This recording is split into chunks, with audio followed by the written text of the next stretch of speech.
El 30 de septiembre de 1948, Pedro Infante iniciaba la filmación de la película Dicen que soy mujeriego, filmada en los estudios Tepeyac, en el Rancho La Presa y en el lienzo charro La Tapatía, junto a Silvia Derbez y Sara García.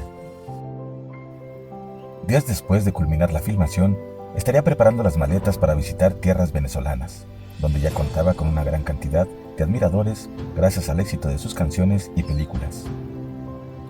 Las películas que hasta ese momento había filmado fueron La Feria de las Flores, Jesucita en Chihuahua, La Razón de la Culpa, Arriba las Mujeres, Cuando Habla el Corazón, El Ametralladora, Mexicanos al Grito de Guerra, Viva mi Desgracia, Escándalo de Estrellas, Cuando Lloran los Valientes, Si me han de matar mañana, Los Tres García, Vuelven los García, La Barca de Oro, Soy Charro de Rancho Grande, Nosotros los Pobres, Cartas Marcadas, Los Tres Huastecos, Angelitos Negros, Ustedes los Ricos y la más reciente, Dicen que soy mujeriego.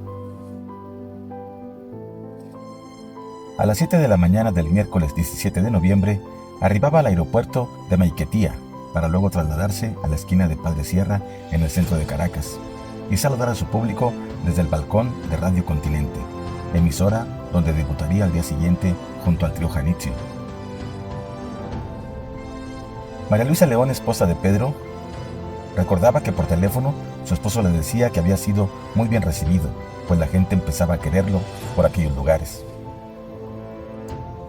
El 18 de noviembre de 1948, Pedro Infante celebraba su cumpleaños número 31 trabajando en Venezuela, acompañado por el trío Janitzio.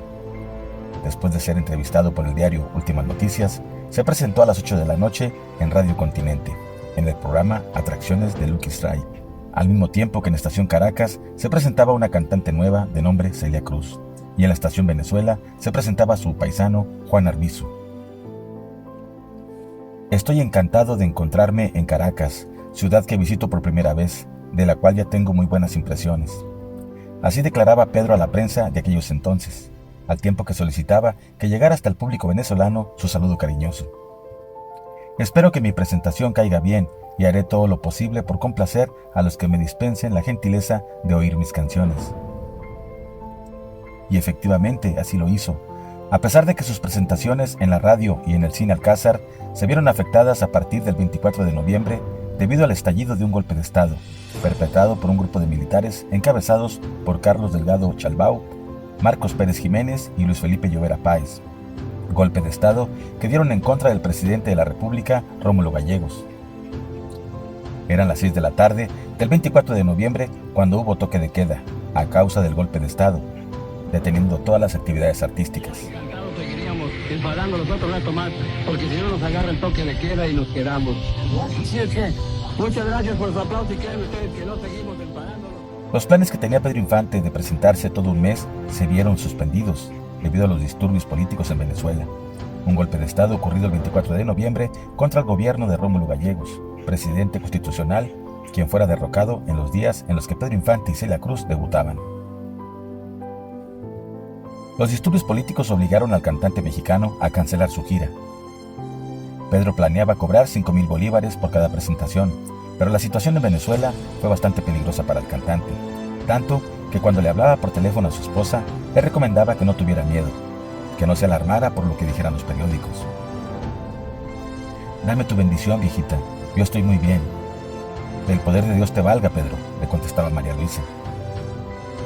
Una vez restablecidas las garantías constitucionales, el ambiente artístico volvía a su normalidad, y por supuesto Pedro Infante retomó sus presentaciones, destacando entre ellas la que hiciera el domingo 5 de diciembre, durante un acto cultural realizado en el servicio de terapia ocupacional del Sanatorio Antituberculoso del Algodonal, actualmente conocido como Hospital Dr. José Ignacio Baldo, y la cena de fin de año en el Hotel Waldorf de San Bernardino, donde estuvo alojado hasta el momento de su regreso a tierras mexicanas. Mientras él permanecía en Venezuela, desfilaron por su casa muchos cobradores con letras firmadas por él. Había sido fiador de una casa y le cobraban rentas atrasadas, documentos vencidos por muebles y diversos artículos. Una mañana le quitaron una camioneta que Pedro había adquirido para María Luisa y querían llevarse hasta el piano. Pasaban los días y cada vez se incrementaban las visitas de sus cobradores que en ausencia del cantante eran atendidos por María Luisa, su esposa. En una ocasión se presentó un licenciado con intenciones de embargarle, y María Luisa le pidió que esperara a Pedro, que no tardaría en regresar, que había tenido una mala temporada por los problemas políticos en Venezuela, pero que mandaría dinero para saldarlo todo. Cabe mencionar que la mayoría de los artículos que le cobraban no estaban en su casa, ya que se los había obsequiado a sus padres y hermanos. Sin embargo, el licenciado no quiso entender la explicación de María Luisa y terminó por embargarle el automóvil Lincoln convertible, aquel automóvil azul marino con toldo blanco de Pedro Infante. Rápidamente María Luisa le comunicó a Pedro lo sucedido, y él a su vez no le quedó más remedio que acudir a uno de sus amigos, un rico banquero que solucionó el problema rescatando el hermoso carro, mientras que Pedro pagaría directamente al banco la cantidad por la que se había embargado el automóvil. Todo eso, como es de suponer, hizo que a su regreso decidieran realizar una separación de bienes, formando una nueva sociedad para evitar embargos futuros y así poder proteger su patrimonio. Fue entonces que en 1949 Pedro Infante conoce a Antonio Matuc, la persona que se encargó de convencerlo de que estaba cobrando muy poco por sus presentaciones, pues considerando que era el cantante y actor más famoso de México, podía darse el lujo de incrementar sus ganancias y poner las condiciones que él quisiera. Por lo que a partir de ese año, con Antonio Matuc como su representante y apoderado legal, Pedro logró incrementar sus ganancias hasta por 10 veces más y establecer sus condiciones a los empresarios que deseaban contratarle. María Luisa recordaba que un día Pedro llegó a casa diciendo que con Antonio Matuc llegarían a millonarios, pues Antonio era muy inteligente y sí tenía el carácter para cobrar más por sus presentaciones. La segunda visita a Venezuela ocurrió el 7 de diciembre de 1956, contratado para la celebración de los 20 años del Coney Island, donde cobraría $21,000 por cada presentación. En esa ocasión fue acompañado por el mariachi Perla de Occidente, batiendo todos los récords de asistencia. Samuel Beckerman declaraba al diario Últimas Noticias que por primera vez se habían agotado todas las entradas. La tercera visita la realizó en enero de 1957, contratado por Luis Alberto Gallardo, para presentarse durante una semana en Barquisimeto, la capital del estado Lara. El modesto campo de aviación de la ciudad se llenó de gente para recibir al cantante mexicano. Eran las 11:30 de la mañana cuando aterrizó la nave y al abrirse la portezuela, Pedro fue recibido por su público con una gran ovación.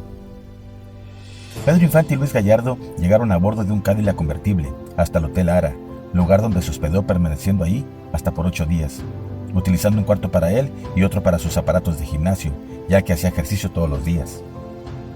Desde lo alto de su habitación saludaba al público por la ventana y bajaba para firmar autógrafos. Don Filito Jiménez recordaba que de niño fue un bolero callejero, a quien Pedro Infante le pagó 5 bolívares por bolearle los zapatos, y gracias a ese pago tuvo dinero que le permitió descansar por varios días. Del Cine Imperio fue sacado en hombros y en el Teatro Lara realizó una rifa de besos para las asistentes, donde una de ellas se desmayó de la emoción. Visitó el asilo de ancianos de las Hermanitas de los Pobres, ubicado en la carrera 18 con calle 21, quien en compañía de Luis Gallardo realizó una donación económica. Una anécdota de aquel tiempo ocurrió cuando viajaban por carretera. Se encontraron con un accidente vial. Pedro pidió detener la marcha para unirse al grupo de personas que rescataban a un hombre de entre los fierros retorcidos. También fue en Venezuela donde un hombre de aproximadamente 30 años de edad le jaló el cabello para asegurarse que fuera de verdad, y fue ahí donde Pedro le lanzó un golpe con su mano derecha para poder quitárselo de encima, pues Pedro aseguraba que aquel muchacho se le había ido a los golpes. Buenas noches, por ahí gritó un amigo mío, ¡viva México! Y nosotros decimos, ¡viva Venezuela! Muchas gracias, amigo mío.